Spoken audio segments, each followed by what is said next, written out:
ভিডিওটা নতুনদের জন্য বলছি, যারা জানো না গান কিভাবে চুজ করতে হয়। তো আমি একটা ভয়েস ভিডিও দেখিয়ে দিচ্ছি, তো এটা তোমরা দেখো, দেখলে বুঝতে পারবে তোমরা গান কিভাবে চুজ করবে আর কোথা থেকে চুজ করবে।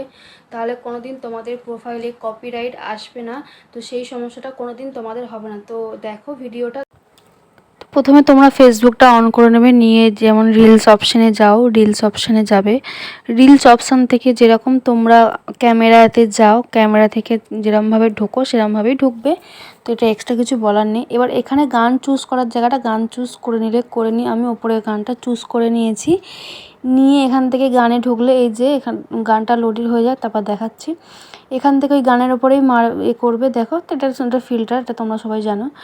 আর ওপরে দেখো গানের ওই জায়গাটাতেই, যে জায়গায় সিম্বলটা হয়ে আছে ওই গানের লেখার ওখানটাতেই আবার ক্লিক করবে। ট্রিম মিউজিক বলে লেখা আছে, ওইখানে যাবে।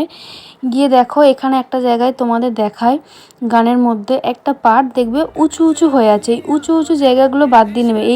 চাইলে এরম বাড়িয়ে বাড়িয়ে নিতে পারো, নিয়ে সংটা এতটুকু করবে যতটুকু, যাতে গানের এইটুকু চিহ্ন যেন না আসে, এইটুকু চিহ্নের আগেই যেন গানটা শেষ হয়ে যায়, সেইভাবে গানটাকে চুজ করে নেবে। এই যে আমি যেরকম বাড়িয়ে নিচ্ছি, নিয়ে করে নিচ্ছি, এই বাড়িয়ে নিয়ে এতটা হলো। এবার এই চিহ্নটা আসার আগে তোমরা কী করবে, সংটা স্টপ করে দেবে। এইভাবে গানটা চুজ করে কোনোদিন কপিরাইট কোনোদিনই পড়বে না।